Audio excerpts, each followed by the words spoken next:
జై శ్రీ గణేష. మనం మహాభారతం చెప్పుకుంటున్నాం.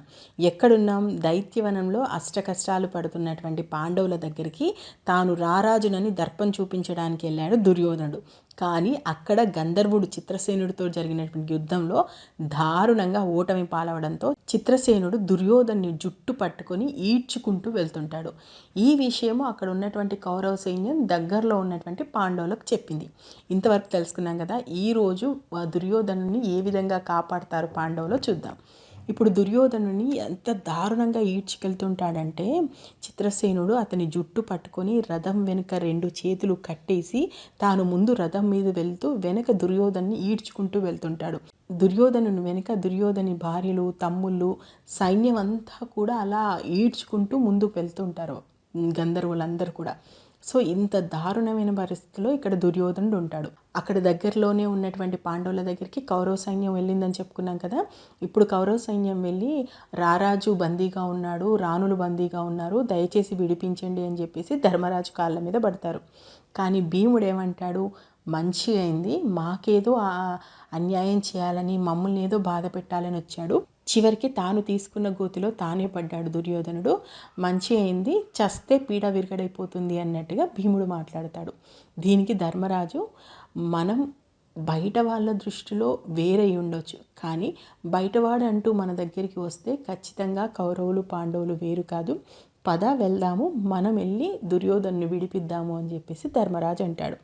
దానికి భీముడు ససేమిరా అంటాడు, నేను ఎందుకు విడిపియాలి, ఎందుకు సాయం చేయాలి, నన్ను నీళ్ళలో తోసాడనా, విషం పెట్టాడనా, నన్ను కాల్చాలని చూశాడనా, లేదా నా భార్యను అవమానించాడనా, ఏం మంచి చేశాడు, ఏ విషయంలో అయినా న్యాయంగా ఉన్నాడనా, మన రాజ్యాన్ని లాక్కున్నాడనా, ఏం చేశాడని నన్ను వెళ్ళి దుర్యోధన్ని రక్షించమంటావు అని చెప్పేసి భీముడు అసలు నేను వెళ్ళనంటే వెళ్ళనని మంకుపట్టు పట్టుకొని కూర్చుంటాడు.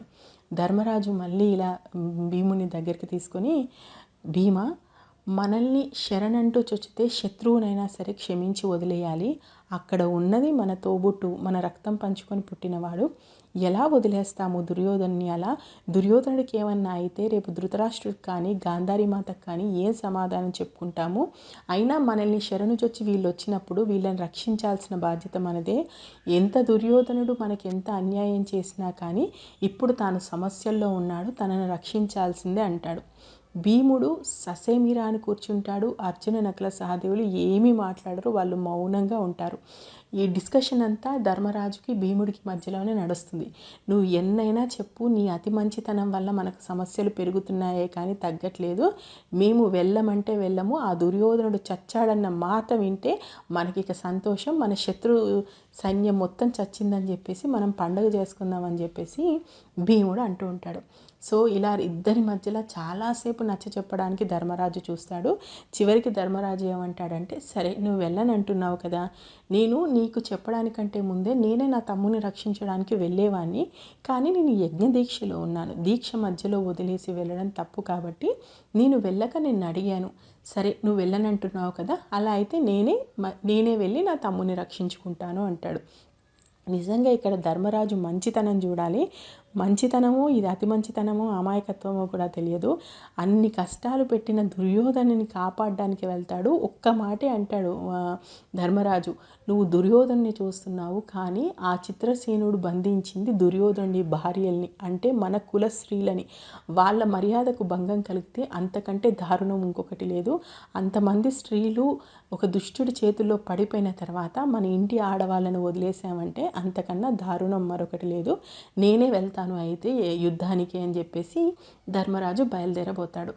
వెంటనే ఇంకా భీముడు, అన్న వెళ్తాడు యజ్ఞం మధ్యలో అనగానే, అన్న అంటే విపరీతమైనటువంటి ప్రేమ భీముడికి. ఏదో ఈయన చెప్తున్నాడు, ఎందుకు వాడిని రక్షించడం ఇష్టం లేక కూర్చుంటాడు. చివరికి వద్దు, నువ్వు వెళ్ళకు, నువ్వు యజ్ఞంలోనే ఉండు, నేను తమ్ముళ్ళం వెళ్తామని చెప్పేసి భీముడు, అర్జునుడు, నకులుడు, సహదేవుడు వెళ్తారు. అలా వెళ్తే కొంత దూరం వెళ్ళేసరికి ఈ కౌరవ సేనంతా లాక్కుంటూ వెళ్తుంటారు గంధర్వులు. ఇది చూసి అర్జునుడు ముందు వాళ్ళని బ్రతిమలాడతాడు, తప్పు జరిగింది, క్షమించండి, దయచేసి మా తమ్ముళ్ళు ఉన్నారు, వీళ్ళంతా మా పరివారం, వదిలిపెట్టండి, ఏం జరిగినా మనం కూర్చొని మాట్లాడుకుందాం అంటారు. కానీ ఇప్పుడు గంధర్వులు ఏ స్టేజ్లో ఉన్నారు, వాళ్ళు విజయ గర్వంతో విర్రవీగిపోతున్నారు. వాళ్ళేమంటారు, లేదు ఎట్టి పరిస్థితుల్లోనూ మేము వీళ్ళని అప్పచెప్పే పరిస్థితే లేదు, కావాలంటే యుద్ధం చేయి అంటాడు. ఇక అర్జునుడు యుద్ధం చేస్తాడు. ఒక్కొక్క బాణం వేస్తుంటే గంధర్వులు వందలు వేలు లక్షల మంది ఇలా పుట్టుకొస్తూనే ఉంటారు. వచ్చిన వాళ్ళను వచ్చినట్టు బాణాలతో పడగొడుతూనే ఉంటారు. చివరికి ఏం చేస్తారంటే, భూమి మీద అయితే అర్జునుడు అడ్డగిస్తున్నాడని చెప్పేసి ఆకాశ మార్గంలో వెళ్ళడానికి చూస్తే ఆకాశ మార్గానికి మొత్తం కూడా బాణాలతో బంధించేస్తాడు. కనీసం గుండి సూది దూరేంతటువంటి దూరం కూడా లేకుండా పూర్తిగా బాణాలతో కప్పేస్తాడు. ఇక చేసేది లేక మళ్ళీ కిందికి వచ్చేసి వాళ్ళు యుద్ధం చేస్తూ ఉంటారు. ఒక సమయం వచ్చేసరికి గంధర్వులు చిత్తుగా ఓడిపోయి రక్తసిక్తం అయిపోతుంటుంది వాళ్ళ ఒళ్ళంతా. ఈ సమయంలో చిత్రసేనుడు వస్తాడు. ముందు చిత్రసేనుడు మామూలుగా యుద్ధం చేయడానికి ప్రయత్నిస్తాడు అర్జునుతోని. కానీ అర్జునుని బాణాల దాటిని చూసిన తర్వాత ఇంకా నేరుగా యుద్ధం చేయడం ఇతనితో కుదరదని చెప్పేసి కర్ణుడితో చేసినట్టుగానే మాయా యుద్ధం చేస్తాడు.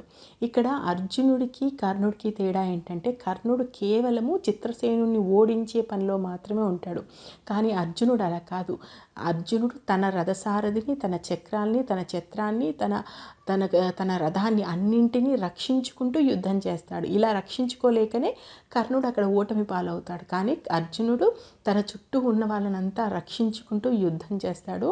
అసలు అపూర్వమైన యుద్ధం చేస్తాడు. లాస్ట్కి ఇంకా ఇది కాదని చెప్పేసి మాయా రూపంలోకి వెళ్ళేసి కనబడకుండా విపరీతంగా లక్షల సంఖ్యలో బాణాల్ని అర్జును మీదకి వదులుతుంటాడు.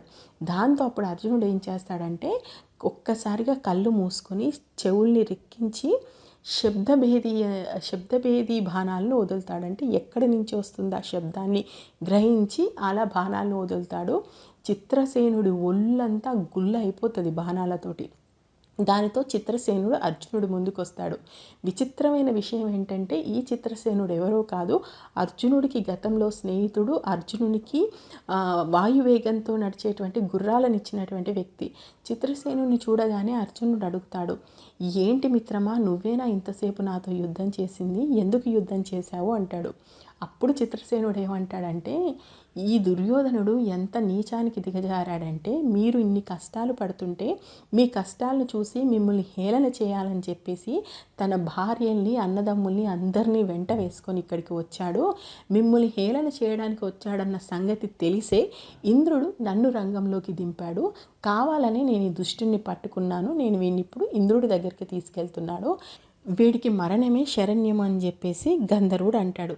ఇక చాలాసేపు వాళ్ళు మాట్లాడుకున్న తర్వాత అర్జునుడు ఏమంటాడంటే, ఇంత కాదన్నా వాళ్ళు మా తోబుట్టువులు, దయచేసి వాళ్ళని వదిలిపెట్టు, అయిందేదో అయిపోయింది అంటాడు. కానీ చిత్రసేనుడు దానికి ఎట్టి పరిస్థితుల్లోనూ ఒప్పుకోడు. నేనైతే వీళ్ళని వదలను, ఎందుకంటే ఇది ఇంద్రుడి ఆదేశం, నేను వీళ్ళని బంధించే తీసుకెళ్తాను, నువ్వు మధ్యలోకి అడ్డు రాకు అర్జున అని అడుగుతాడు. ఇంకా అర్జునుడు ఇప్పుడు స్నేహితుని మీదిగా బాణాలు వేయలేడు, అలా అని స్నేహితుడికి అడ్డు చెప్పలేదు. దాంతో ఏమంటాడంటే, సరే నువ్వు నాతో మాట్లాడావు కదా, ఇదే మాటలు వచ్చి ధర్మరాజుతో మాట్లాడు, ధర్మరాజుతో మాట్లాడిన తర్వాత కూడా నీ మనసు మారకపోతే అప్పుడు నువ్వు నీకు ఇష్టం వచ్చినట్టు చెయ్యి, నేను అడ్డుపడను అంటాడు. దానితో చిత్రసేనుడు సరే అని చెప్పేసి ధర్మరాజు దగ్గరికి వస్తాడు. వీళ్ళందరినీ, దుర్యోధనుని, వాళ్ళ తమ్ముల్ని, భార్యల్ని అందరినీ కూడా తీసుకొని ధర్మరాజు ఉన్నటువంటి ప్రాంతానికి వస్తాడు. ఇక్కడ ధర్మరాజు ఎంత అద్భుతంగా మాట్లాడతాడంటే చిత్రసేనుడితోటి, నా తమ్ముళ్ళ తరపున నేను క్షమాపణలు కోరుతున్నాను, దయచేసి వాళ్ళని వదిలిపెట్టు, వాళ్ళు చేసింది ముమ్మాటికి తప్పే, ఆ తప్పుకు శిక్ష ఏదైనా ఉంటే నాకు మేము భరిస్తాము, మా తమ్ముడు అజ్ఞానంలో చేశాడు, దయచేసి క్షమించుమని చెప్పేసి చాలా, అంటే చిత్రసేనుడి హృదయం కరిగేలాగా మాట్లాడతాడు. దానితో ఇంక గంధర్వుడు సరే నువ్వే చెప్పిన తర్వాత ఇంకా తిరిగేముంది, నీ మాటగా నేను ఇంద్రుడికి చెప్తాను ఈ మాట, సరే మీరు చెప్పారు కాబట్టి నేను వదిలేసి వెళ్తున్నానని చెప్పేసి దుర్యోధన్ని మళ్ళీ అలాగే జుట్టు పట్టుకుని లాగి నేలకేసి కొట్టేసి చిత్రసేనుడు వెళ్ళిపోతాడు. ఇప్పుడు ధర్మరాజు దుర్యోధనుడి భుజం మీద చెయ్యేసి పైకి లేపి మందలిస్తాడు. ఎందుకు తమ్ముడు ఇలాంటి పనులు చేస్తున్నావు, దీనివల్ల మన కుటుంబ మర్యాద ఏమైపోతుంది చూడు, రాచరికంలో పుట్టినటువంటి స్త్రీలంతా నీ వల్ల ఈరోజు దుష్టుల బారిన పడ్డారు, ఇంకెప్పుడు కూడా ఇలాంటి సాహసాలు చెయ్యకు అని చెప్పేసి మందలిస్తాడు. ఇక దించిన తల ఎత్తకుండా దుర్యోధనుడు అలాగే తల దించుకొని వచ్చేస్తాడు. నిజానికి దుర్యోధనుడు ఎంత గర్వంతో వెళ్ళాడు పాండవుల్ని హేళన చేయాలని, అంతకంటే 100 రెట్ల అవమాన భారంతో తిరిగి వస్తాడు. హస్తినాపురం వచ్చాడే కానీ దుర్యోధనుడి మనసులో ఉండదు. అసలు ఇప్పుడు నాకు ప్రాణభిక్ష పెట్టింది ధర్మరాజా, ధర్మరాజు ప్రాణభిక్ష పెడితే నేను ప్రాణాలతో ఉన్నానా, అసలు ఇంకా ఇలాంటి శరీరంలో నేనున్నానంటే అది నా ఉనికికే ప్రమాదము, లేదు అగ్నిని పేర్చండి, నేను ఇప్పుడే అగ్ని ప్రవేశం చేస్తాను, నా శరీరాన్ని వదులుతాను అంటాడు దుర్యోధనుడు. ఎవ్వరు చెప్పినా వినడు, నేను ఈరోజు చనిపోయి తీరుతాను అని చెప్పేసి దుర్యోధనుడు మంకు పట్టుకొని కూర్చుంటాడు. మరి ఇప్పుడు దుర్యోధనుడి మనసు ఎవరు మారుస్తారు? యుద్ధం నుంచి పిరికి పందలాగా పారిపోయినటువంటి కర్ణుడు మళ్ళీ ఎప్పుడు వస్తాడు, ఎలా తిరిగి వచ్చి దుర్యోధనుడిని కలుస్తాడు, ఆ తర్వాత స్టోరీలో ఏం జరుగుతుందో తర్వాత చూద్దాం. నేను మహాభారతం ఉన్నది ఉన్నట్టు చెప్తున్నాను, దాదాపు 2.5 సంవత్సరాలుగా చెప్తున్నా, ఇంకా అరణ్య పర్వంలోనే ఉన్నా. మనం మెల్లగా చెప్పుకుందాం, కాకపోతే పూర్తిగా ఏ టాపిక్ కూడా వదలకుండా చెప్పుకుందాం.